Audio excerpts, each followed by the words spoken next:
जय हिंद दोस्तों, मैं Vikas UGC NET second history paper faculty आप सभी का स्वागत करता हूं फिलोकम पर। आई होप कि आप सभी अच्छे होंगे और आप सभी की तैयारियां अच्छी चल रही होगी।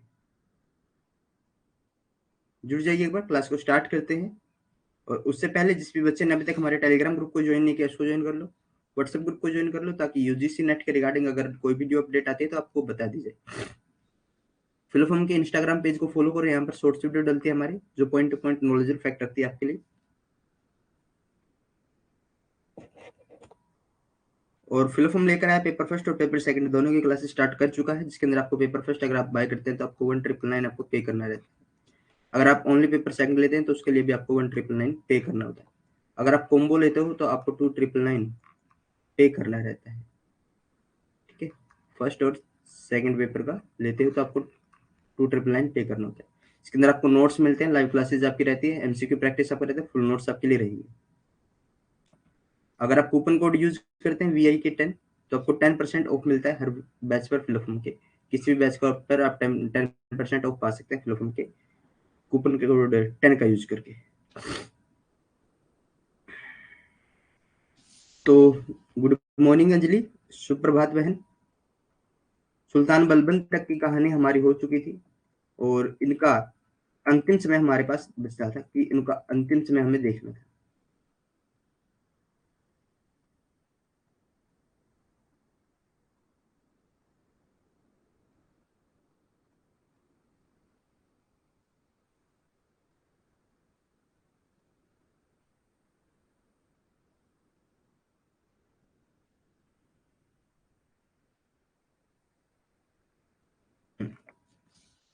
तो बलबन का अंतिम दिन हमारा बचता है, तो जुड़ जाइए एक बार। बलबन के बाद हम इसके उत्तराधिकारी कैमूर और केकुआद को करेंगे और उसके बाद खिलजी वंश हमारा शुरू हो जाएगा।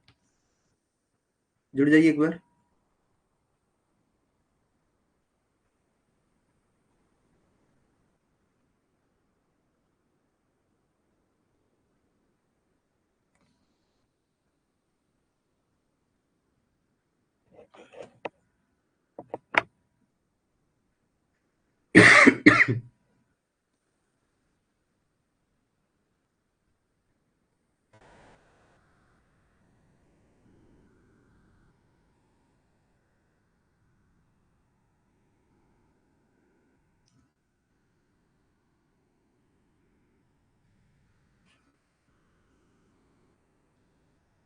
चलो तो क्लास को स्टार्ट करते हैं अंजलि, कमेंट कर देने के बाद कि कुछ बच्चे अभी तक भी जुड़े नहीं है, शायद ऐसे सोच रहे हैं कि क्लास अभी तक स्टार्ट नहीं हुई होगी, लेकिन क्लास स्टार्ट हो चुकी है, उनको आना चाहिए था।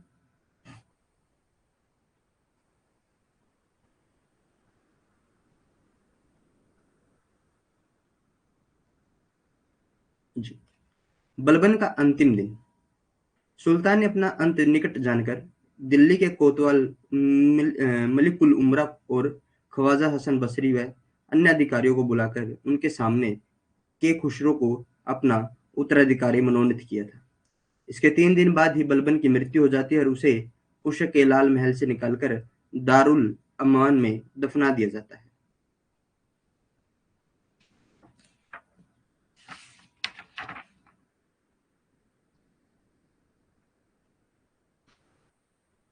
बलबन की मृत्यु पर बर्नी लिखता है,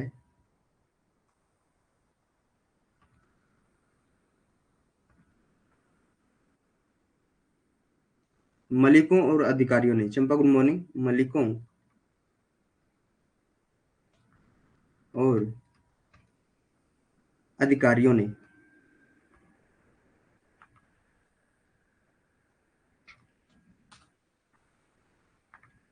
अपने सिर मंडवा लिए, सॉरी, सिर पर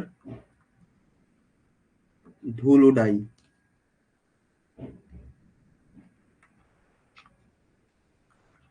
और वस्त्र फाड़े, अपने वस्त्र फाड़ लिए। व्याकुल थे इसकी मौत से वो, जो भी इसके अधिकारी थे और जो भी इसके मलिक थे, वो इसकी मौत से व्याकुल थे। और जहां पर इनको दफनाया गया दारुल अम्मान में, और दारुल अमान तक वो नंगे पांव आए थे, तक नंगे पांव आए। उन्होंने 40 दिन तक उसकी मौत का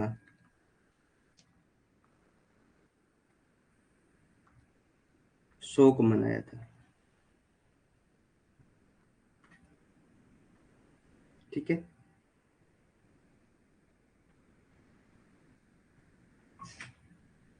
क्लियर है।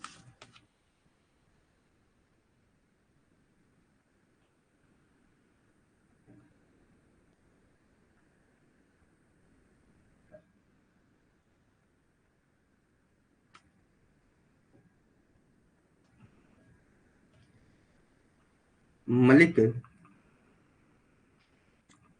फखरुद्दीन कोतवाल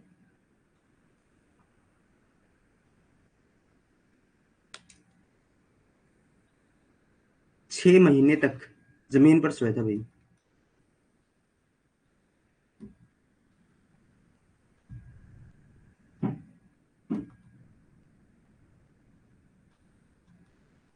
6 माह तक जमीन पर सोया था फखरुद्दीन, मलिक फखरुद्दीन कोतवाल।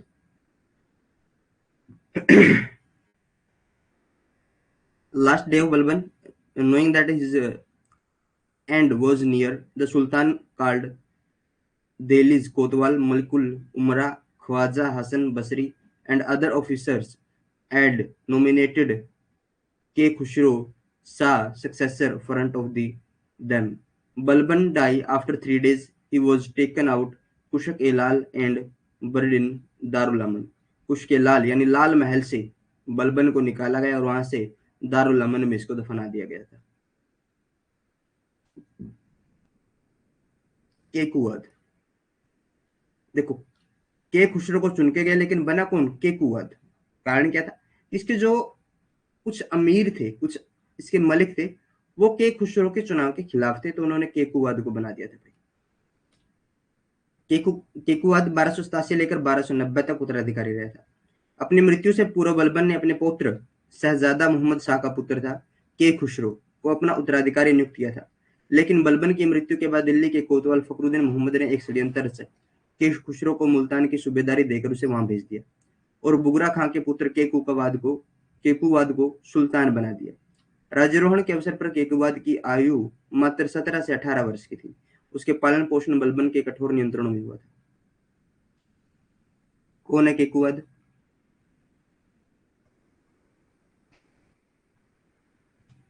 किसका पुत्र है? बुगरा खां का। आयु 17 से 18 वर्ष जिसमें शासक बना। प्रिया गुड मॉर्निंग बहन। 17 से 18 वर्ष जब शासक बना। पालन पोषण किसके नेतृत्व में हो, किसके नियंत्रण में हुआ था? बलबन के कठोर नियंत्रण में। बलबन के नियंत्रण में हुआ था। इससे पहले के खुसरो को बनाया था, के खुसरो को बनाया गया था, परंतु षड्यंत्र करके फखरुद्दीन मोहम्मद ने इसे हटवा दिया। केकुवाद 1287 से लेकर 1290, 1287 से 1290।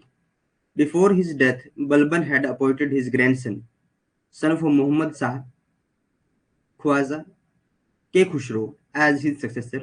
But after the death of Balban, Fakhruddin Muhammad the Kotwal of Delhi hatched a conspiracy and sent Khushro to the governorship of Multan and made Bughra Khan's son Kekuwad to Sultan. Kekuwad was the 17-18-year-old at the time of his coronation, and he was brought up under the strict control of Balban. सुल्तान बनने से पूर्व उसने किसी स्त्री का मुंह तक नहीं देखा था और न ही कभी शराब पी थी। ये बात किसके बारे में कह रहे हैं? ये कह रहे हैं भाई केकुवाद के बारे में। भाई सुल्तान बनने से पहले उसने ना तो कभी शराब पी थी, ना ही किसी स्त्री का मुंह देखा। लेकिन कोतवाल फखरुद्दीन का दामाद निजामुद्दीन ने इसका लाभ उठाया, उससे सुल्तान का भोग विलास की ओर प्रेरित किया। इसका जो लाभ उठाया ना, दामाद निजामुद्दीन ने इस बात का लाभ उठाया। कौन है? कोतवाल फखरुद्दीन का दामाद है। इसको भोग विलास की तरफ डाल दिया। इसकी प्रवृत्ति कैसी कर दी? भोग विलास की तृप्ति कर दिया, विलास इसका जीवन कर दिया। ज्यादा लगभग ज्यादा समय ये भोग विलास में व्यतीत करने लगा। केकुवाद पूर्व के नियंत्रण और वर्तमान स्वतंत्र के बीच सामंजस्य स्थापित नहीं कर सका। फलस्वरूप और सूरा और सुंदरियों के बीच उसका जीवन व्यतीत होने लगा।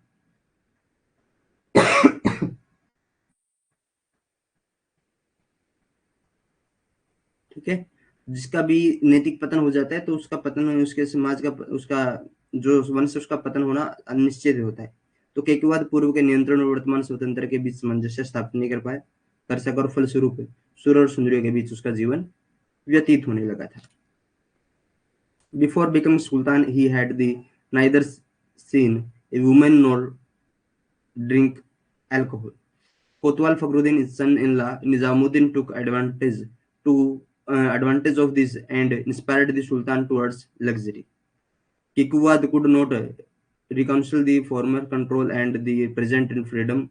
As a result, his life began to be spent among Sura and Sundaris.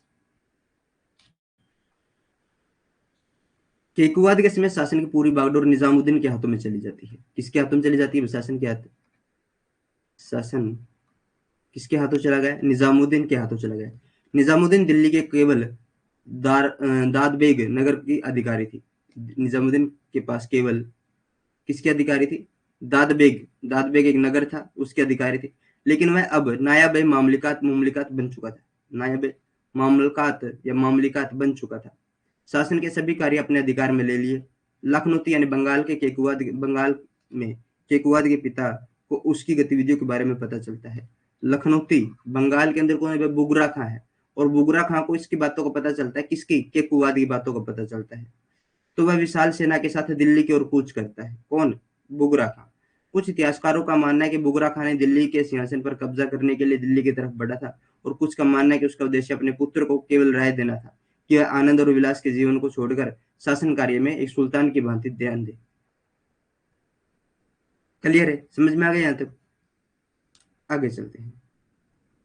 During the time of the Kaiqubad, the entire range of governance were in the hand of entire range in the, जो entire governance थी किसके hand में थी? निजामुद्दीन के hand में थी। Nizamuddin was only देबाग, जो city official थी, सिटी थी एक दिल्ली के अंदर, but now he become a नायब मामलिकात and took the overall the functions of governance. उनके हाथों में उसके ऑल फंक्शन था गवर्नमेंट का। When Kaiqubad father come to know about his activities in Lakhnauti Bengal, he marched towards Delhi with a huge army. जब उसके फादर को पता चला लखनौती के अंदर की उसकी एक्टिविटीज क्या हैं केकुवाद की, तो बुगरा खां वहां से एक ह्यूज आर्मी के साथ एंटायर करता है, मर्ज करता है। Some historians believe that the Bughra Khan moved towards Delhi to capture the throne. Some historians क्या मानते हैं कि जो बुगरा खां था उसने टुवर्ड्स किया था, उसने मूव किया था दिल्ली की तरफ कि जो उसका थ्रोन है उसको कैप्चर करने के लिए। Some believe that his aim was only to advise his son to believe in life, pleasure and luxury, and take up the task of governance, pay attention like a sultan. Ayodhya के घाघरा के निकट बुगरा खां और केकुवाद की भेंट हुई थी। निजामुद्दीन ने पिता पुत्र के इस मिलन को रोकने का प्रयत्न किया था, लेकिन बुगरा खां का धैर्य और कुछ वफादार तुर्क सरदारों के प्रयत्न से वह पिता पुत्र के मिलन को रोक नहीं पाया था। बुगरा खां ने केकुवाद को आमोद प्रमोद जीवन से व्यतीत करने और निजामुद्दीन से पीछे छुड़वाने की सलाह दी थी। पिता की सलाह पर केकुवाद ने तुरंत अमल किया और कुछ समय के लिए भोग विलास त्याग दिया। उसने निजामुद्दीन को मुल्तान जाने को कहा, और लेकिन जब उसने टाल मटोल किया तो उसे जहर दिलवाकर मरवा दिया। निजामुद्दीन की मृत्यु के साथ ही उसका शासन अस्त व्यस्त हो जाता है। इसका केकुवाद का जो शासन था वो अस्त व्यस्त हो जाता है। बुगरा खां and केकुवाद met near Gagra in Ayodhya. Nizamuddin tried to stop his union of father and son, but due to the patience of Bughra Khan and the effort of some loyal Turkans chieftains, he could not stop the union of father and son. Bughra Khan advised Kekuwad to believe a happy life and get rid of Nizamuddin, कि उससे एक अच्छी life जीनी है और केकुवाद को निजामुद्दीन से free होना है। Kekuwad immediately follows his father's advice and gave up luxury for some time. उसने गिव अप कर दिया जो लग्जरी थी सम टाइम के लिए अपने फादर की एडवाइस मानकर. He asked Nizamuddin to go to Multan, but when he hesitated, he got him poisoned and killed. कि जब उसने हेजिटेट किया जाने के लिए टाल मटोल किया तो उसको पॉइजन दे दिया और उसको मरवा दिया. With the death of the Nizamuddin, his rule fell into disaster. जब उसकी निजामुद्दीन की मृत्यु होती है तो इसका जो शासन है वो डिक्लाइन की तरफ चला जाता है. अब शासन सत्ता दो तुर्क सरदारों मलिक कच्छन और मलिक सुर्खों के हाथों में चली जाती है. सत्ता किसके हाथों में चली गई? दो तुर्क सरदार है, मलिक कच्छन और मलिक सुर्ख के हाथों में चली जाती है. केकुबाद ने अपने सम्मान से मलिक फिरोज खिलजी, बाद में सुल्तान जलालुद्दीन खिलजी को बुलाया.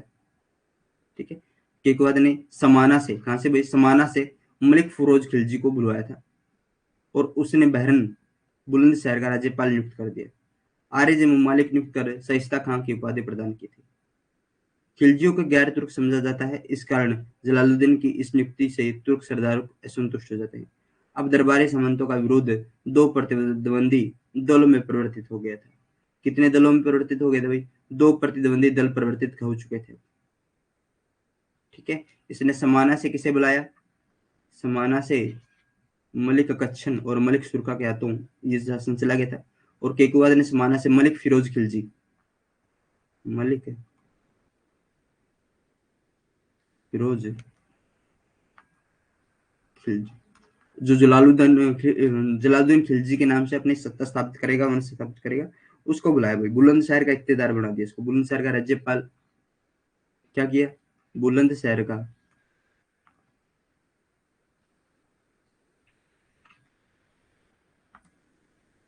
राज्यपाल और आरिज ममालिक नियुक्त किया.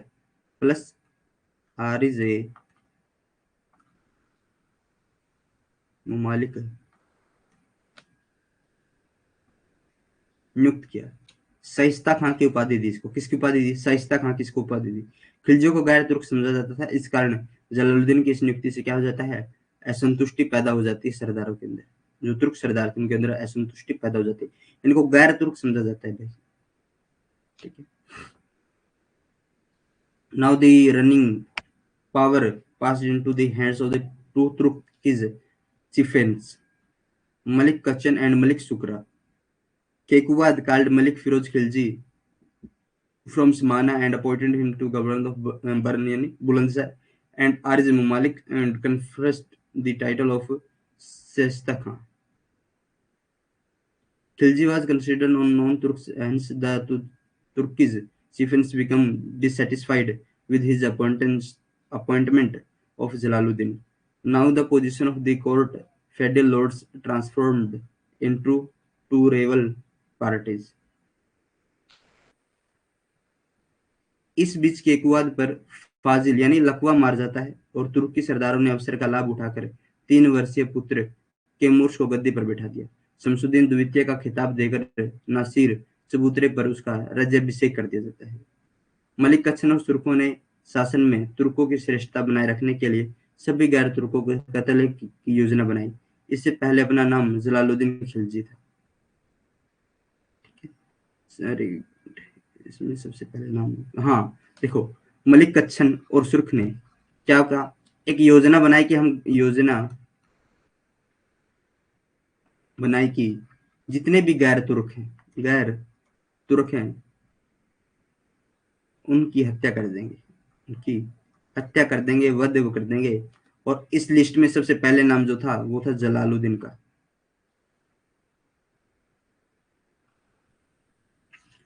जलालुद्दीन खिलजी का पहला नाम था. मलिक कच्छन ने स्वयं जलालुद्दीन को मारने का उत्तरदायित्व लिया था. वह धोखे से उसे मारने के लिए सुल्तान से मिलने का आदेश दिया था. Meanwhile, policies of fell on Kekuwad and Turkish chieftains took advantage of the opportunity of the place's 3-year-old son Camurus on the throne and was crowned on the Nasir platform by giving him the title of Samsuddin II. Malik Kachan and Shukra planted the murder of all non-Turk chieftains, to mention the superiority of the Turk in the governance. The first name in this was that of Jalaluddin Khilji. Malik Kachan himself took the responsibility of killing Jalaluddin. He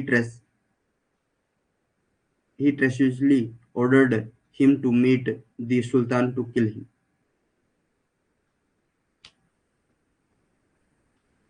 लेकिन जलालुद्दीन ने इस षड्यंत्र को भांप लिया और कच्छन की हत्या कर दी थी।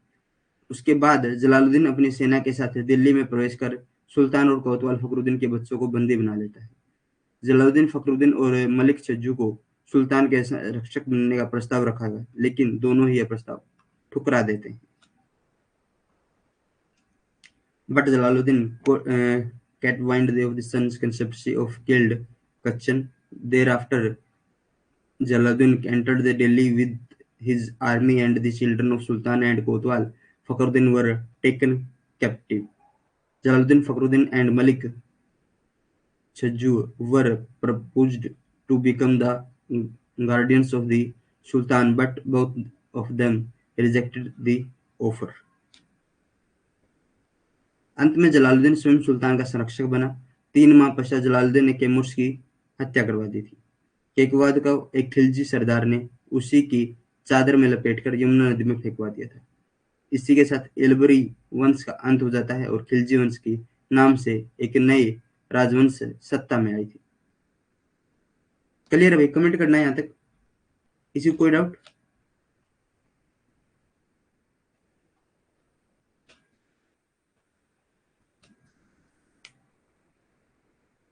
इसको एक बार आप पढ़ लेना तो आपको ये चीजें समझ में आ जाएगी। ठीक है, ये नोट्स में जब अपलोड कर दूंगा तो आप इसको एक बार पढ़ लेना तो आपको ये चीजें समझ में आ जाएगी। तो अब हम शुरू करते हैं अपना खिलजी वंश। कौन सा वंश? खिलजी वंश अब शुरू करते हैं। ठीक है,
चलो तो यहां से हम शुरू करते हैं। खिलजी कौन थे? खिलजी वंश 1290 से लेकर 1320 तक रहेगा।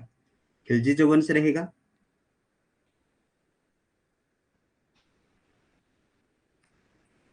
1290 से लेकर 1320 तक रहेगा। ठीक है, तो खिलजी अब कौन थे? खिलजी बर्नी सिर्फ इतनी सूचना देता है कि खिलजी लोग तुर्की जाति से भिन्न थे। इस राजवंश का संस्थापक जलालुद्दीन खिलजी तुर्कों से भिन्न जाति का था। एक प्रवर्तित इतिहासकारों में सबसे पहले निजामुद्दीन अहमद खिलजियों की जो उत्पत्ति उसके ऊपर प्रकाश डालते हुए कहते हैं कि खिलजी चंगेज खां के दामाद कुलिज खां के वंशज थे। किसके? कुलिज खां के वंशज थे। तो ये क्या थे? ये गैर तुर्क थे भाई। क्या थे? गैर तुर्क थे। ठीक है, खिलजी कैसे थे? कितना हो गया आपका? कंप्लीट हो गया परमदीप, आप शायद लेट आए हो।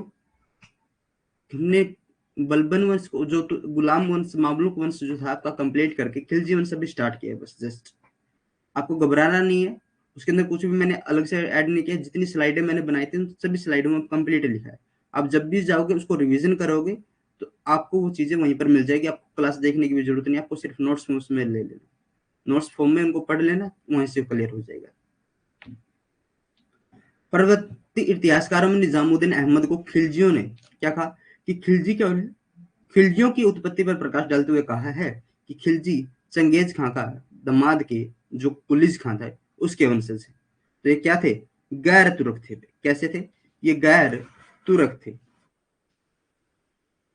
Who was Khilji? Barni gives only the information that Khilji people were different from the Turkish phrase. The founder of this dynasty Jalaluddin belonged to a different caste of the Turkish. ठीक है भैया, तुर्की है भैया, तुर्की कर लेना। Nizamuddin Ahmad, the foremost among the later historians, while throwing light on the origin of the Khiljis, says that the Khiljis were the descendant of the Kul Khan, the son-in-law of Chengiz Khan.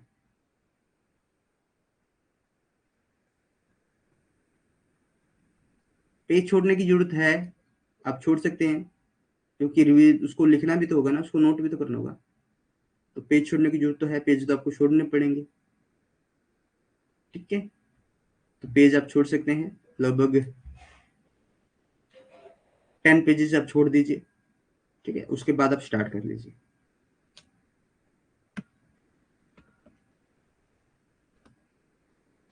Khilji क्रांति। अब क्या है? खिलजी क्रांति क्या है? क्रांति का अर्थ पहले की व्यवस्था में आए बदलाव से है। ठीक है, क्रांतिकार क्या होता है कि पहले की आई व्यवस्था में बदलाव से, आमूल चाल परिवर्तन से होता है। बलबन की मृत्यु के बाद 3 वर्ष के अंदर ही सल्तनत की सत्ता खिलजियों के हाथों में चली गई थी। आरपी त्रिपाठी, आरपी त्रिपाठी ने सर्वप्रथम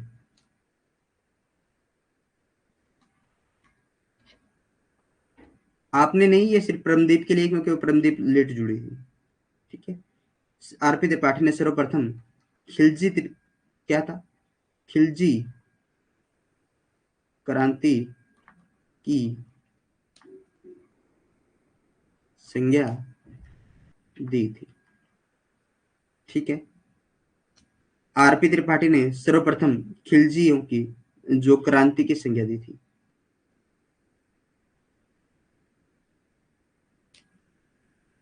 इस परिवर्तन से जो शासकीय बदलाव आए के रूप में मूल्यांकित उनको किया जा सकता है, और उनको मूल्यांकित करने के लिए क्या नाम दिया गया है? खिलजी क्रांति, उसको नाम दिया गया है।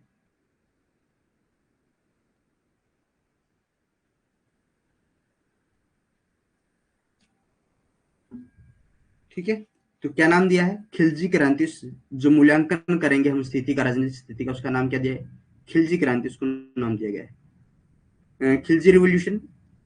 Revolution means changes in the earlier system within their 3 years later. After the death of Balban, the power of the Sultan had come into the hands of the Khiljis. आगे चलते हैं। आगे आ जाता है हमारा जलालुद्दीन फिरोज खिलजी। 13 जून 1220 से लेकर 1296 तक जिसका शासन रहेगा। खिलजी वंश का संस्थापक था। इसने मंगोलों के खिलाफ अनेक लड़ाइयां लड़ी। ये कुशल सैनिक और योग्य प्रशासक था। केकुवाद ने इसे सरे जहांदार बनाया था। यह 3 महीने तक कैमूर के वजीर के रूप में भी रहा था। संघर्ष उसका संरक्षक बन के रहा था भाई, है ना। मलिक कच्छन को उसने वो भेजा था, प्रस्ताव भेजा था, उसका संरक्षक बने, लेकिन 3 साल तक वो स्वयं ही, 3 वर्षों तक स्वयं ही उसका, सॉरी 3 माह तक ये स्वयं ही उसका संरक्षक रहा था। देखिए, मलिक फिरोज खिलजी, जलालुद्दीन फिरोज खिलजी 1290 से लेकर 1296 तक। ठीक है, इसका समय प्रशासन ये रहेगा। दिल्ली खिलजी वंश का संस्थापक, खिलजी वंश का संस्थापक।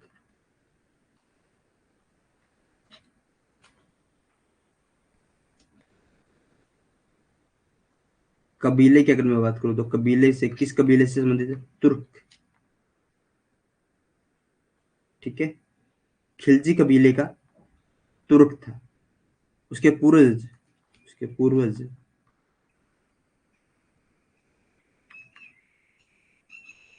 तुर्किस्तान के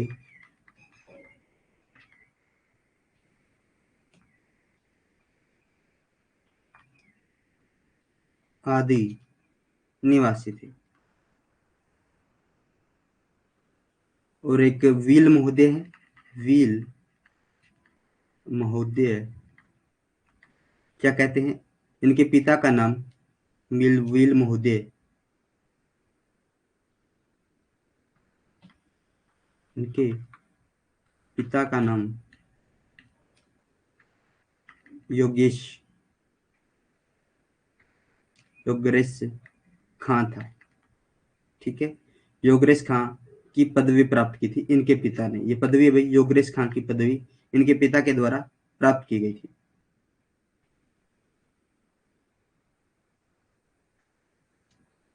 फिरोज खिलजी ने शिहाबुद्दीन और अली गुरसब प्लस शिहाबुद्दीन के साथ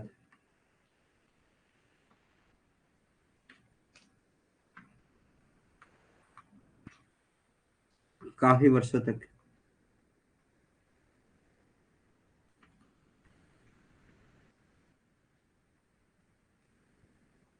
सुल्तान की सेवा की थी, दास के रूप में रहते बलबन के यहाँ पर। ठीक है, बलबन की इन्होंने सेवा की थी।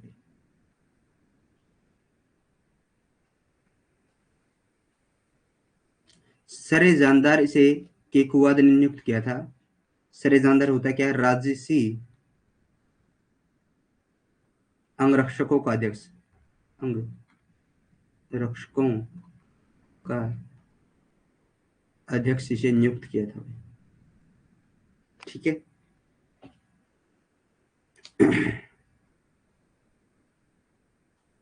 निजामुद्दीन से मुक्ति के पश्चात इसे बरन का इक्तदार बना दिया गया था। आरिज मुमालिक इसको बनाया गया था।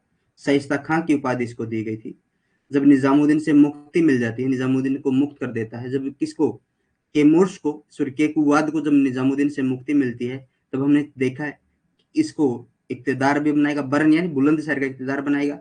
शाइस्ता खां की इसको उपाधि देगा, आरिज मुमालिक का पद भी इसको दे देगा। 3 माह तक कैमूर्स के प्रतिशासक के वजीर के रूप में इसने कार्य किया था।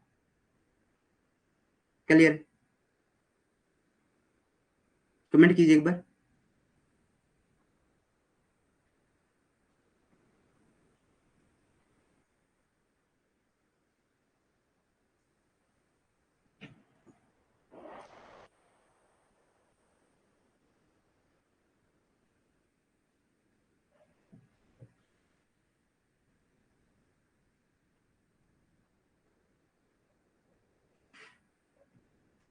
कमेंट कीजिए।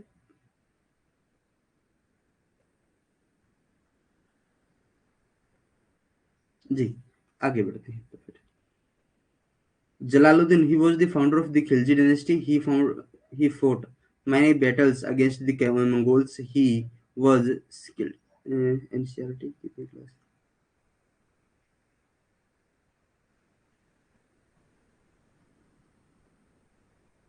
देखो एनसीईआरटी होता क्या है? एनसीईआरटी होता है बेस। मान लीजिए आपको कोई चीज, जैसे आप एनसीईआरटी पढ़कर ये सोच रहे हो कि नेट क्वालिफाई हो जाएगा, बिल्कुल नहीं हो सकता। हो ही नहीं सकता नेट क्वालिफाई एनसीईआरटी पढ़कर। एनसीईआरटी पढ़कर सिर्फ आपका बेस क्लियर हो सकता है, आपको समझ हो सकती है कि हाँ वो चीजें होंगी, ये चीजें होंगी। ठीक है, तो एनसीईआरटी को नोट्स बनाकर पढ़ो।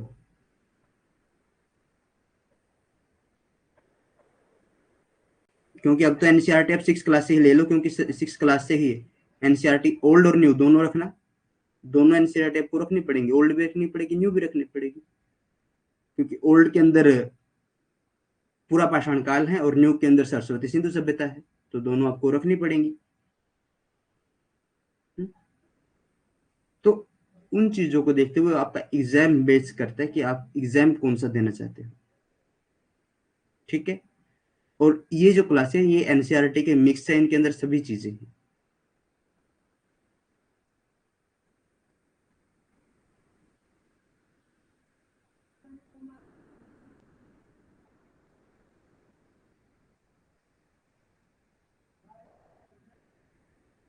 ठीक है, तो आप इन चीजों, इन क्लासों को रिवीजन करते रहिए। आप एनसीईआरटी 6 क्लास के अंदर अगर आप देखना चाहते हो तो अभी सरस्वती सिंधु सभ्यता, उसके अंदर न्यू ऐड हुआ है हरियाणा के अंदर। तो ठीक है, हरियाणा के अंदर जो एनसीईआरटी चलती है, एचबीएससी की जो एनसीईआरटी यूज करता है, तो उसका सिलेबस चेंज करके 6 से 12 तक का जो सिलेबस था वो चेंज कर दिया गया है। उसके अंदर सरस्वती सिंधु सभ्यता जोड़ दिया गया 6 क्लास के अंदर। पहले सरस्वती सिंधु सभ्यता नहीं था, तो उसको जोड़ा गया। लेकिन ओल्ड एनसीईआरटी के अंदर क्या है, ओल्ड एनसीईआरटी के अंदर आदम युग है, पाषाण काल है, पाषाण औजार है।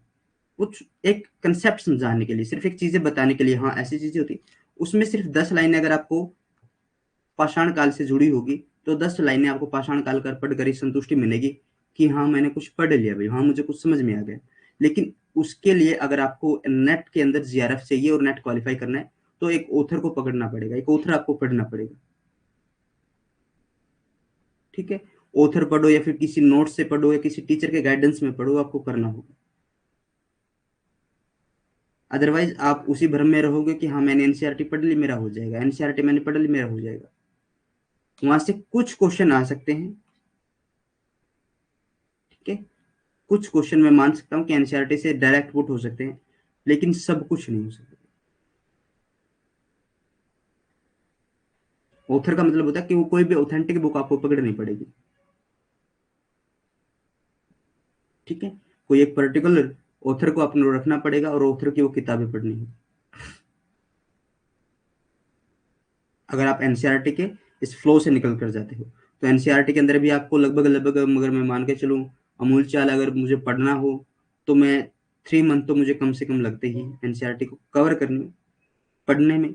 अगर अदरवाइज इसको रटना है, इसको सिर्फ पेज पलट कर छोड़ना है, तो 1 मंथ के अंदर भी ये हो जाएगा। ठीक है, 1 से 1.5 महीने के अंदर भी पेज पलट के रख दिया जाता है। लेकिन अगर उसको अच्छे से पढ़ना है, अच्छे से उसको ध्यान, तो 3 मंथ तो अंदर लगते ही लगते हैं। और 3 मंथ के अंदर आप अपने सिलेबस का 3 से 4 बार रिवीजन कर लोगे, इतना मुझे पता है। ठीक है, तो अब देखते हैं गद्दी पर बैठना, बलबन उसका किस चीज के लिए।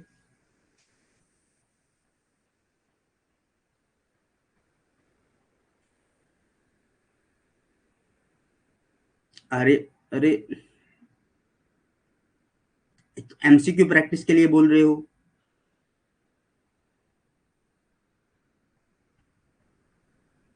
हम वो मैं समझ गया किसके लिए आप बोल रहे हो, बस मैं उसका नाम नहीं ले सकता। तो आप प्रैक्टिस, एमसीक्यू प्रैक्टिस के लिए कह रहे हो या थ्योरी प्रैक्टिस के लिए कह रहे हो? थ्योरी के लिए।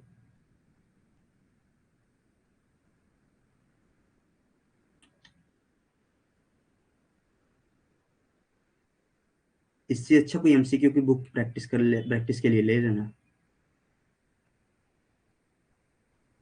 ठीक है, एमसीक्यू की बुक ले लेना कोई प्रैक्टिस के लिए। थ्योरी के लिए काफी है, चीजें हो जाएगा यहाँ से, घबराओ मत।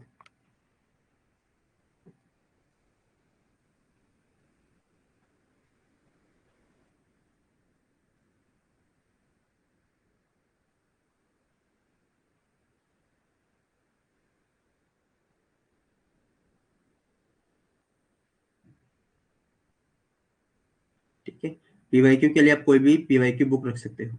बिल्कुल हाँ, सही है, उनको बढ़िया अच्छा आता है उनका।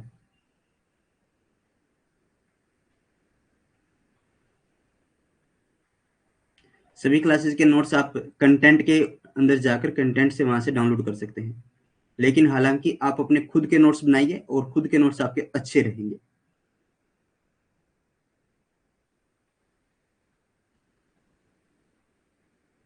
सुमित तीगा, अगर अगर आपने नोट्स अभी तक नहीं बनाए, तो कोई भी बच्चा, जैसे रेखा और कीर्ति, ठीक है, तृप्ति, इनमें से कोई भी अगर किसी के नोट्स बन चुके हैं तो मुझे एक बार कमेंट कर देना।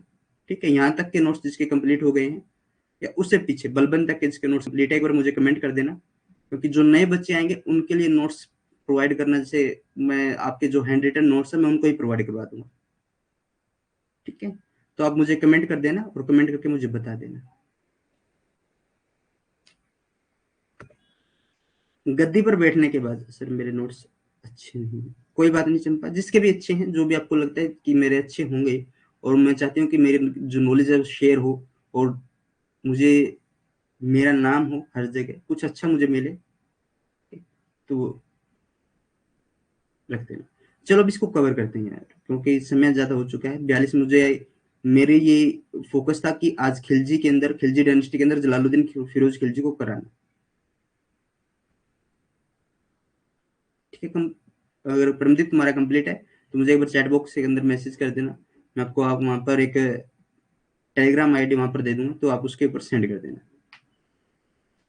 गद्दी पर बैठने के बाद सुल्तान जलालुद्दीन फिरोज खिलजी की उपाधि धारण की थी। जब यह गद्दी पर बैठा उसमें उसकी आयु 70 वर्ष की थी। इसने कुछ समय के लिए अपनी राजधानी किलूगढ़ को बनाया था। किलूगढ़ के अंदर जो महल था, इसी के अंदर इसका राज्याभिषेक हुआ था। देखो, राज्यरोहण हुआ कब? 13 जून 1290। आयु 70 वर्ष। सर्वाधिक वृद्ध सुल्तान, सबसे बूढ़ा सुल्तान था, सबसे बुजुर्ग सुल्तान। अब इतनी उम्र में आकर व्यक्ति कौन से युद्ध लड़ेगा? कोई युद्ध नहीं लड़ेगा, कोई ढंग का कोई अभियान नहीं करेगा, किसी को कोई डांटेगा नहीं फटकारेगा, क्योंकि ये व्यक्ति सिर्फ समझा सकता है, डांट नहीं सकता है। और यही काम ये करेगा। इसने वर्ष की आयु में फिरोज केकुआ द्वारा अर्धनिर्मित, केकुवाद द्वारा अर्धनिर्मित एक महल था किलूगढ़ी के महल में, किलूगढ़ी के महल में सिंहासन पर बैठा था। उसने सुल्तान जलालुद्दीन फिरोज खिलजी की उपाधि धारण की थी। सुल्तान जलालुद्दीन फिरोज खिलजी की उपाधि धारण की थी। किलूगढ़ को ही कुछ समय के लिए अपनी राजधानी बनाया। किलूगढ़ को ही कुछ समय के लिए अपनी राजधानी बनाया, कुछ समय के लिए अपनी राजधानी बनाया था। ठीक है। बर्नी लिखता है, बर्नी क्या लिखता है? बर्नी लिखता है, बर्नी आपको कहता है। बर्नी के शब्दों में अगर मैं बात करूं तो दिल्ली उच्च श्रेणी व सम्मान श्रेणी में संपन्न लोगों से भरपूर थी।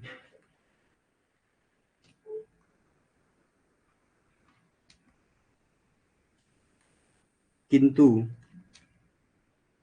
मुबारकाबाद मुबारकाबाद की किसी ध्वनि ने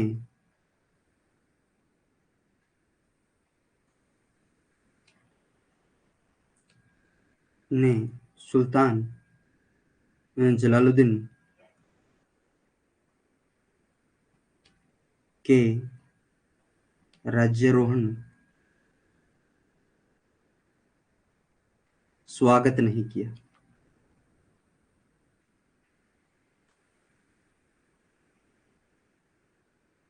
स्वागत नहीं किया था।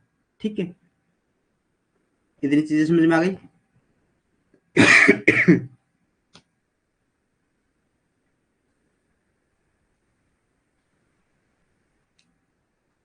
तो शासक बनते ही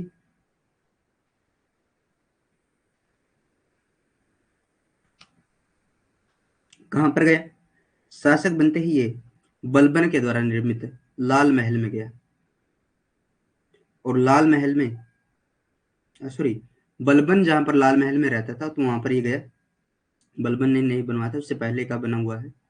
तो बलबन जहां पर लाल महल में रहता था वहां पर ये गया और सिंहासन पर नहीं बैठता है। सिंहासन पर नहीं बैठा और सिंहासन पर, बर्नी वाला रिपीट कर देते हैं, यहाँ पर मैं लिख देता हूँ। बर्नी कहता है,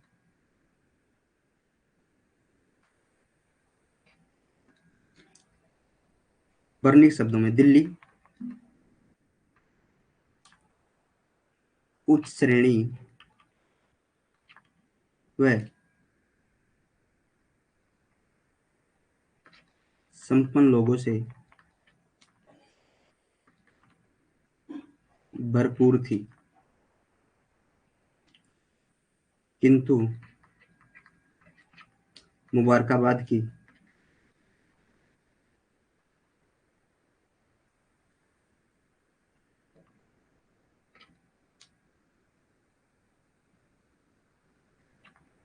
किसी ध्वनि ने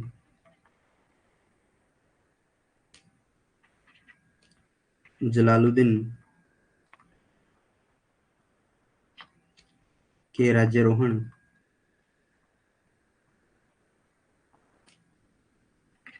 स्वागत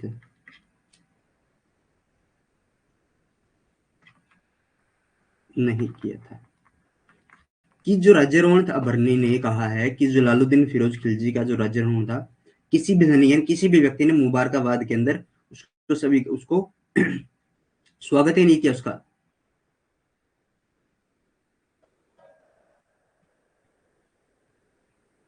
ठीक है।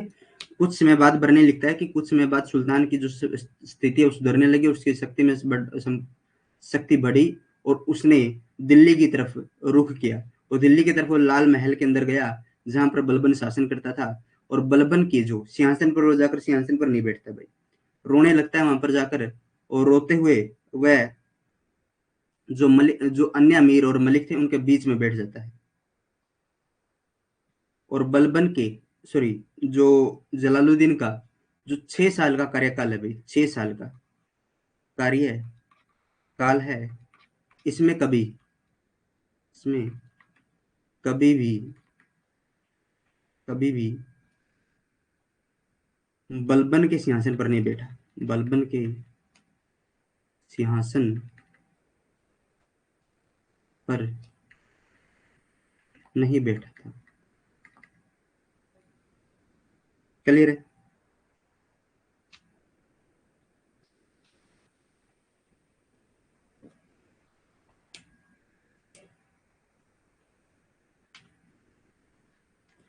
राज्यारोहण के बाद किलूगढ़ में उसने अपना एक भव्य समारोह किया था, जिसके अंदर उसने जो राज परिवार थे उनको उपाधियां देनी शुरू कर दी थी।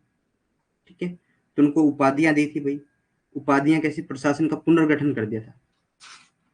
ठीक है। तो प्रशासनिक पुनर्गठन में इसने क्या किया? सुल्तान के सबसे बड़े बेटे इख्तियारुद्दीन को खाने खान की उपाधि दे दी। दूसरे बेटे हिसामुद्दीन को अरकेली खां की उपाधि दे दी। मलिक हुसैन को ताजुल मल्क की पदवी, अलाउद्दीन को अमीर तुजुक और मुइजुद्दीन को अखुर बेग की उपाधि दी थी। ठीक है। मलिक अहमद चंप मलिक अहमद महत्वपूर्ण नाम है भाई इसके शासन में। अहमद चंप को नायाब बारबक की उपाधि इसको देती थी।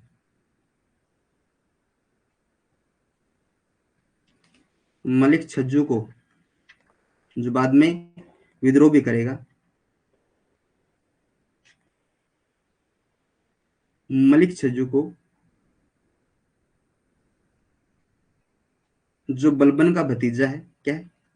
बलबन का भतीजा है और गुलाम वंश का एकमात्र जीवित व्यक्ति।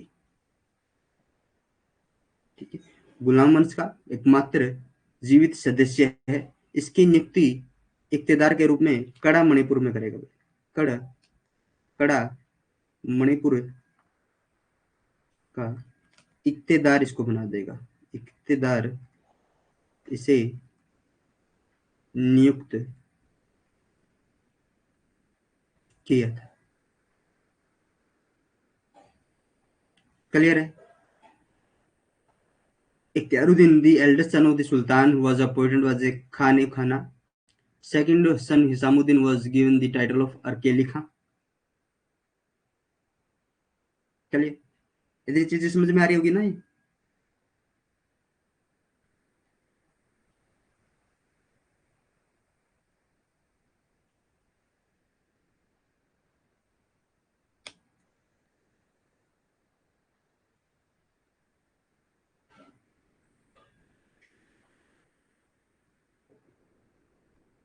यस। देखते हैं। जलालुद्दीन फिरोज खिलजी एक कोमल हृदय का सुल्तान था। कोमल हृदय मतलब वो ज्यादा मारपीट वाला काम नहीं किया, 70 साल की उम्र में मारपीट वाला काम क्या करेगा, कोमल हृदय, समझाने वाली उम्र आ गई है। तो बड़े बुजुर्ग क्या कहते हैं कि लड़ाई झगड़ा नहीं करना चाहिए, ठीक है। अगर उम्र होती 16-17 साल की, 18-19 साल की, 20-25 साल की, तो लड़ाई झगड़े वाले जो हार्मोन होते हैं वो तेज होते हैं इसके अंदर। अब पहुंच चुका है 70 साल पर, 70 साल का आदमी क्या लड़ाई झगड़ा कर लेगा फिर किसी के साथ। तो ये लुटेरों को जो दंड देता था ना, लुटेरे हो गए या विद्रोही हो गए, लुटेरे को सिर्फ इतना दंड देता था ये कि एक स्थान से दूसरे स्थान पर भेज देता था। जो विद्रोही थे उनके समक्ष क्या करता था, उनकी उपस्थिति में आंसू बांध देता था, रो देता था उसके सामने, विद्रोही के समक्ष, ठीक है। आर एस शर्मा ने उन्हें क्या कहा है, कोमल हृदय वाला कहा है, आर एस शर्मा ने कहा है भाई, professor professor R S Sharma, कोमल हृदय वाला व्यक्ति व सुल्तान इसको कहा है, ठीक है। जलालुद्दीन फिरोज खिलजी कहते हैं कि मैं वृद्ध मुसलमान हूं और मुसलमानों का रक्त बहाना कि मेरी आदत नहीं है,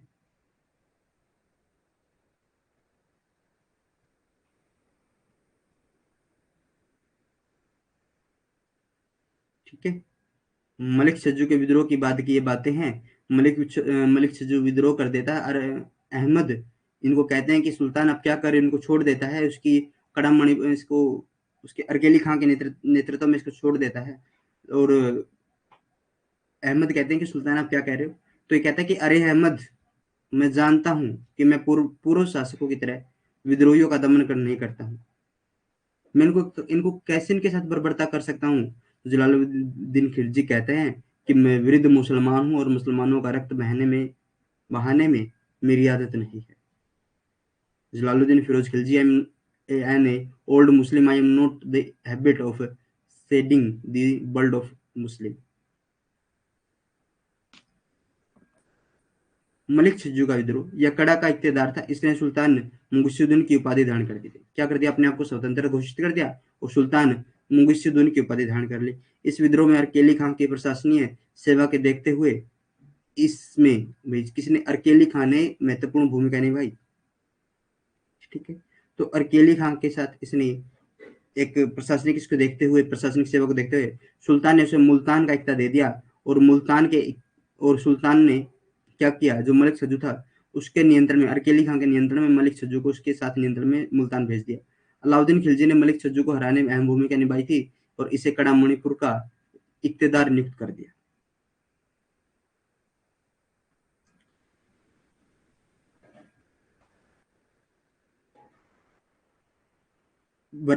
जब बलबन के साथ, सॉरी,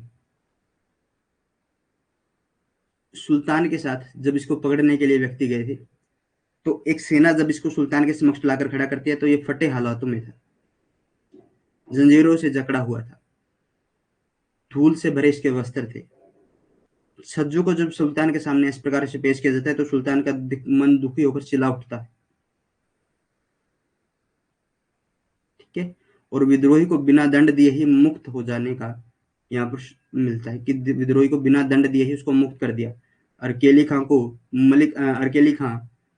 मलिक छज्जू पर नियंत्रण करने के लिए मुल्तान भेज दिया और मुल्तान उसके नियंत्रण में मलिक छज्जू रहता है,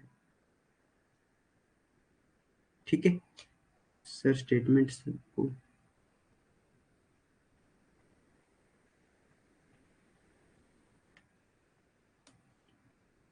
स्टेटमेंट यानी किस व्यक्ति, इतिहासकार ने किसके बारे में क्या कहा है, ये चीजें।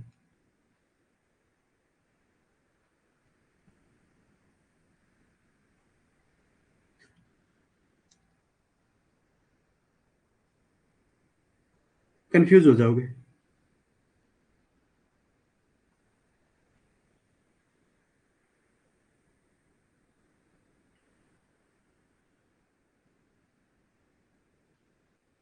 ठीक है। चलो अदरवाइज अगर हम स्टोरी का जो पार्ट करेंगे ना, हिस्ट्री का,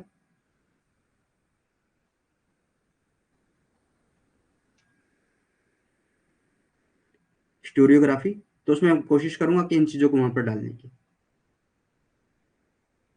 अदरवाइज जो भी हम एक शासक पढ़ रहे हैं तो उस शासक की उसी के साथ याद रखो,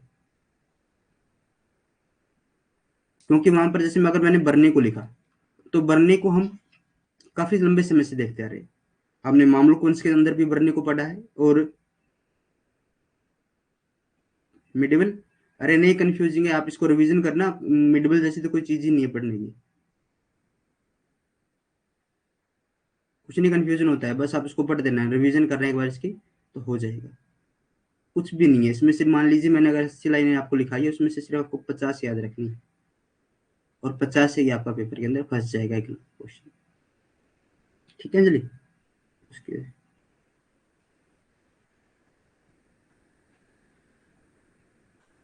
जी, उसके व्यक्तित्व को देखकर स्टेटमेंट देते हैं, कोई भी इतिहासकार होता है तो उसके व्यक्तित्व को देखकर ही स्टेटमेंट देता है। अब इसको क्यों कहा गया कि ये एक कोमल हृदय वाला सुल्तान है? अरे विद्रोहियों को ये दंड नहीं दे रहा, लुटेरे को ये एक जगह से दूसरी जगह भेज रहा है, विद्रोहियों को किसी दूसरे के नेतृत्व में रख रहा है ना? तो ऐसी चीजें हम इसकी तरफ देख रहे हैं, तो ये चीजें हम इसको देखने को मिलती है। आर एस शर्मा इसके बारे में बातें कहते हैं। आगे देखते हैं। Revolt of Malik Chajju, he was the ruler of the Kada and he assumed the title of the Sultan. Mughisuddin sinning the previously service of Arkeli Khan in this revelation. The Sultan had gave him the Ikhta of Multan and sent Malik Chaju to Multan under the control. Alauddin Khilji played an important role in the defeating Malik Chaju and was given the Ikhta of Kada Manipur. ठीक है, रणथंभौर का अभियान, और इससे पहले सिद्दी मोला का विद्रोह होगा भाई, वो 1290 से 91 के बीच में ही होगा। ठीक है, सिद्दी मोला का विद्रोह कब हुआ था? 1290 से 91 के बीच में, और जलालुद्दीन फिरोज खिलजी के समय हुआ था। रणथंभौर का अभियान की अगर मैं बात करूं तो जलालुद्दीन फिरोज खिलजी ने रणथंभौर के तत्कालीन शासक अमीर देव के खिलाफ अभियान किया, परंतु उसके ऊपर आक्रमण नहीं किया, और यह कहते हुए 2 जून को 1291 को वापिस आ गए, राजधानी लूट गया कि वह ऐसे 10 किलो को किसी भी मुसलमान के बाल के तुल्य से नहीं समझता।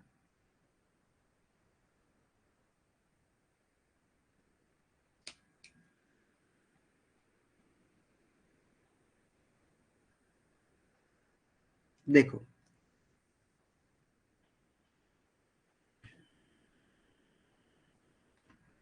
जलालुद्दीन फिरोज खिलजी,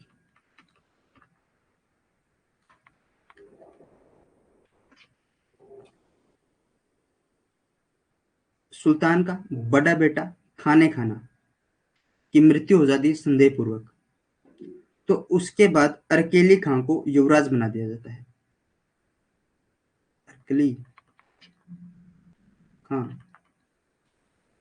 युवराज बन जाता है, और 22 मार्च 1291 को ये इसके नेतृत्व में चीजें छोड़कर रणथंभौर विजय पर निकल पड़ता है। 22 मार्च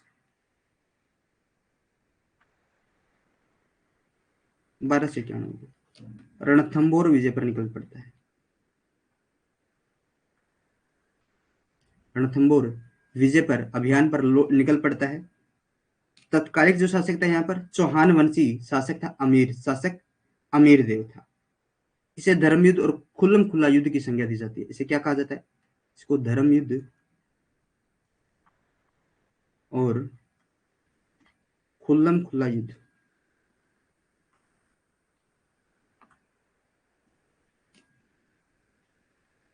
की संज्ञा से दी जाती है। ठीक है, रेवाड़ी और नारनौल के रास्ते से शाही सेना अलवर में प्रवेश करती है। रेवाड़ी और नारनौल के रास्ते से शाही सेना अलवर में प्रवेश करती है।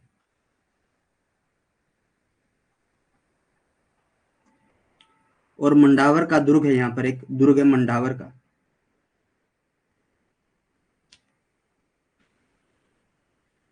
और मंडावर के दुर्ग पर घेरा डाल लेती है चौहानों की उत्तरी सीमा जो चौकी थी। क्या थी? चौहानों की सीमा की उत्तरी सीमा की चौकी थी। इसके ऊपर क्या करती है? आसानी से कब्जा कर लेती है। क्या कर लेती है? आसानी से कब्जा कर लेती है। आपने मूर्ति भंजक की उपाधि सिर्फ अभी तक एक शासक के रूप में सुनी होगी, मोहम्मद गजनवी के लिए, है ना? जलालुद्दीन फिरोज खिलजी ने भी मूर्ति भंजक की उपाधि धारण की थी। कारण क्या था? बर्मा देवी की 2 विशाल मूर्तियों को इसने तड़वाकर दिल्ली के अंदर, माना जाता है कि प्रत्येक प्रत्येक मूर्ति 1,000 मण की थी, और मूर्तियों को तड़वाकर जामा मस्जिद के प्रवेश द्वार में स्थापित करवा दिया था, ताकि इस्लाम के बंदे जब उनको आए तो उनके पैरों के नीचे वो मूर्ति आए। और इसने बुस्तिन और मूर्ति भंजक की प्रसिद्ध उपाधि धारण की थी।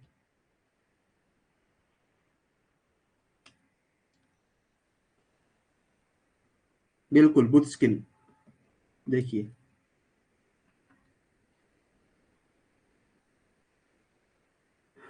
ब्रह्मा देव की मूर्तियां इस अभियान के दौरान मैं बात कर रहा हूं, ब्रह्मा देव की 2 विशाल मूर्तियां थी। 2 विशाल मूर्तियां थी, प्रत्येक का वजन 1,000 मण का, 1,000 मण था। तड़वाकर दोनों को जामा मस्जिद में डलवा दिया। जामा मस्जिद,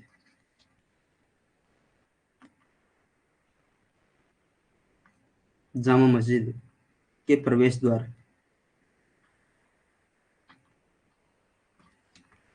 पर रखवा दिया, ताकि इस्लाम के बंदे अपने पैरों तले रोंदते हुए चले।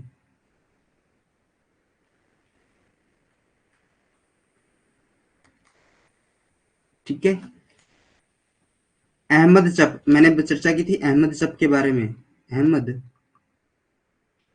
चप लाख बार प्रयत्न करता है इसको उत्तेजित करने का, कि चलिए महाराज उस पर, चलिए सुल्तान उस पर आक्रमण कीजिए, चलिए सुल्तान आक्रमण कीजिए, लेकिन ये एक बार भी आक्रमण नहीं करता। ये क्या कहता है, 1291 को क्या कहकर वापस लौट जाता है कि ऐसे हजारों किले, ऐसे 10 किलो को मैं मुसलमानों के बाल समान नहीं समझता, कि बाल के तुल्य भी नहीं समझता, कि जो इसकी क्या करता है, इसकी गरिमा घटा देता है, इसको ज्यादा इंपोर्टेंस नहीं देखता, उसकी जीरो कर देता है वैल्यू को।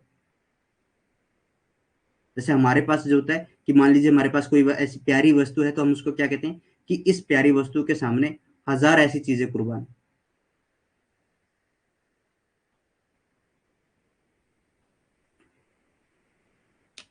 क्लियर है?